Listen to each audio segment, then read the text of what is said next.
right. I'm here. Is what is this, a vlog clip? What's going on? The way that I'm her literal Make-A-Wish child. No, like, I don't deserve any of that. No, I'm literally, like, on the canceled podcast, which I'm, like, shocked. Like, I'm actually canceled. Like, actually, people do not like me right now. Okay, like, Trisha, I'm forever canceled. People will never like me, but also I'm thinking this might be the new frenemies, so. I was like, give me a job, please. I'll be here. Oh.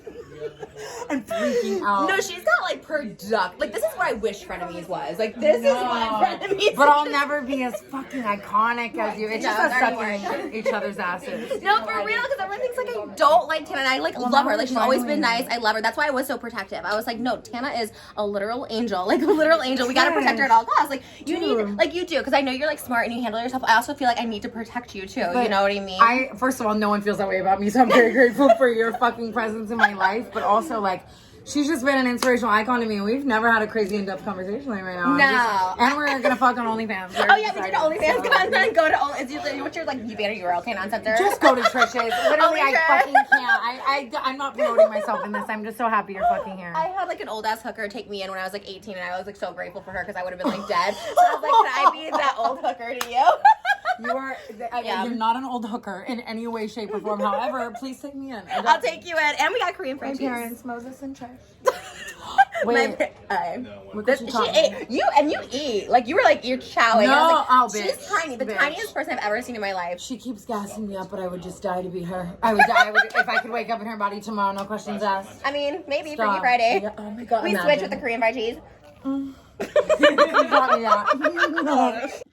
Hey guys, so what is up? So that was like a little clip from filming Tana's podcast. So by the time you're seeing this, I'm sure well, I'm not sure. Hopefully we have a podcast out. I think it went really well. I'm so freaking, first and foremost, I'm so freaking proud of Tana. Like, she has new management. She has, you know, a new boyfriend. Well, I mean, new-ish boyfriend, like a new love who seemed really nice and sweet. Great, like, friends and people around her. Like, I felt so happy for her. Like, obviously me and Tana aren't super close, but every time I've seen her, and I have to like reiterate this, every time I see her, she's been so nice. And I feel, and correct me if I'm wrong, because maybe I've been wrong somewhere, like I've always had this soft spot for Tana, whether because I like relate to her in some way or like see something in her, like I just always had a soft spot for her.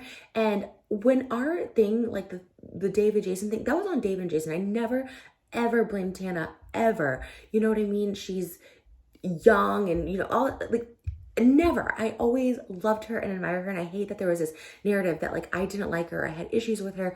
Like, I felt uncomfortable because I was dating a perv that was like trying to like get with her like for real, and his best friend trying to film it and make it happen, and it was like so uncomfortable for me, for her, everybody. And so like that was the issue, but it was never like I didn't like her. And I love her, and I'm just so happy we actually got to do a video together, because we never did a video together.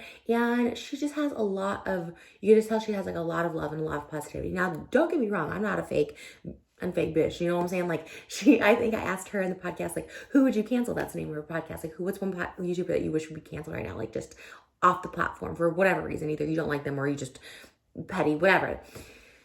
And I think she says it, but I think her manager might have walked in. And so there might be a lot edited out, and I'm not one to like, although I am one to like expose what was edited out, but not for this particular instance, because, you know, I really do have respect for her. I don't have respect for everybody, but I have respect for her. But yeah, she actually did name her YouTuber that, and it's someone that like literally deserves to be like deplatformed, so it's like not even any tea or anything. But when she asked me, you know, I was hesitant at first because I know she's friends with David and hangs out with him, like hung out with him the night before, hung out with him the night we did the podcast. And I don't know if I said it on camera or off camera, but I was like, be friends with whoever you want. Like, I don't really judge a person based on who they hang out with. I know they say sometimes company keep, whatever. I don't judge that, right? Like, hang out with them. And also, we're not, me and Tana, you know what I mean? We're not like, whatever, friends. Like, I love having discussions and, you know, everything with people that I, you know, that are different than me. Like, I like that. But then I finally had to just say, because I'm like, I want to be fake. I'm like, I just hate David and Jason. And I do. I think they're like disgusting people. We already know this, blah, blah, blah, blah. But yeah, I think it was good.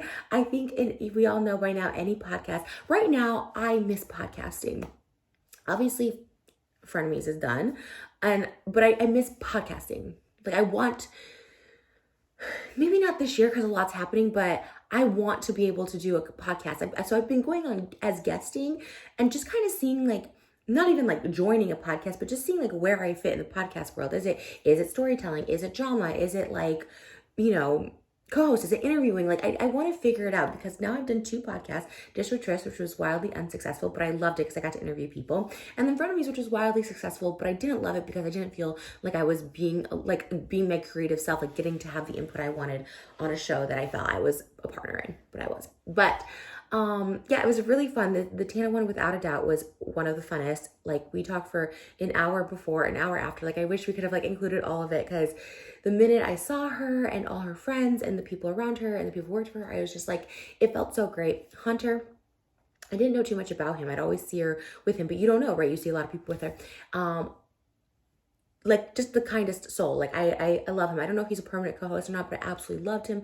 I think he's a really good friend to Tana. They're really balanced. We talked about it a little on podcast, their relationship, because I was really inquisitive to know. And yeah, Tana's an open book. I love that about her. But whatever, you know, I think it was really, really good. I hope you guys enjoyed it. I know we've already like tweeted it. She posted her story and there was a lot of good feedback. I think a lot of people have always said we're similar, which is a compliment to me, to be honest. I think Tana's very wild and crazy and out there, and I think it's amazing. I think that's maybe like what I wanted to be at like 23. You know, I see like a lot of that, like of me just being like, oh, like she has so much going for her, and I hope she sees that and realizes that, and I think she does. And like her potential and her youth and everything is on her side, personality and all that is on her side. And I was just really excited because again, we've never really like collabed or anything, and I thought this was so perfect, and I was so freaking honored to be the first guest. Like I think being a first guest on a podcast is like the highest honor ever, and I'm super honored, and I know it's gonna be amazing. The set was beautiful, and I know people are gonna be like on me because whatever. I just really appreciate production and like production design. Like that's why I love music videos so much.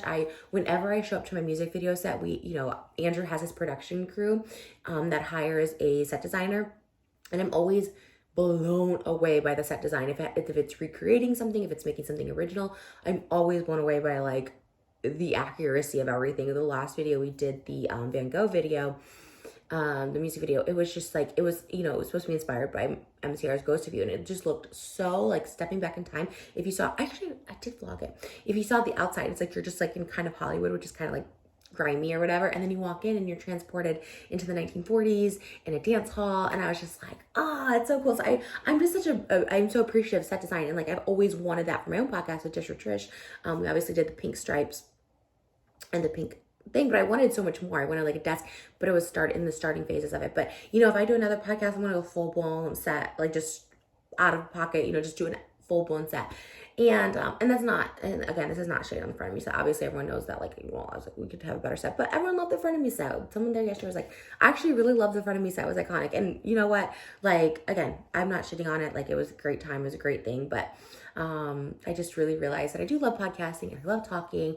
And I'm just trying to figure out, like, where it would fit and how it would fit. Because I will say, since Frenemies ended, I really liked having, like, creativity and being like creative on my own, because I really realized that like I didn't, and maybe again it's my fault that I didn't insert myself enough, but now it's like it kind of gave me that push to be like creative again, and that's what like I thrive on. And again, that's literally no shade, that's just like me being like, oh, I like being creative. But yeah, having said that, thanks to Tana for having me on, especially now, because I was like, oh my God, like I really feel like I'm getting canceled. But everyone there was so nice. I'm like, no, like everyone loves you. What are you talking about? I'm like, really? Because it just goes to show, like you could feel the weight of the internet on you. Like I really felt like the weight of the internet turned so quickly. But there was just so many people that were like, I love you. I actually got to see Amari, which is her friend, and which was really interesting because he had a podcast. I think he still has a podcast. I'm not sure. I think his first episode was actually like unintentionally, I was a guest on it. Not really. Where they were trying to cancel me, and actually like, I saw him because I knew him we met before on the Reality House, and I went up to him and I was like, okay, trying to cancel me. And I forgot what he said, something along the lines like, oh, we're just trying to get views or whatever. And I was like, no, you were ahead of your time. You were 3 weeks ahead of everyone else canceling me. So, you called it.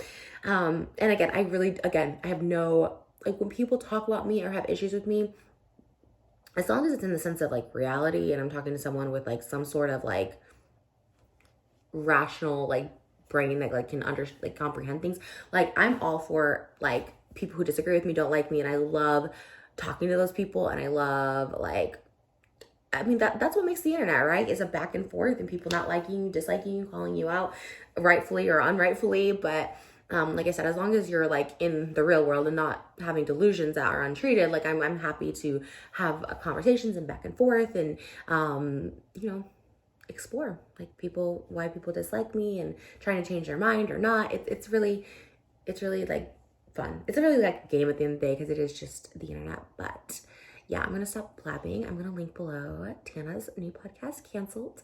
I'll probably link my episode, but check out all the episodes.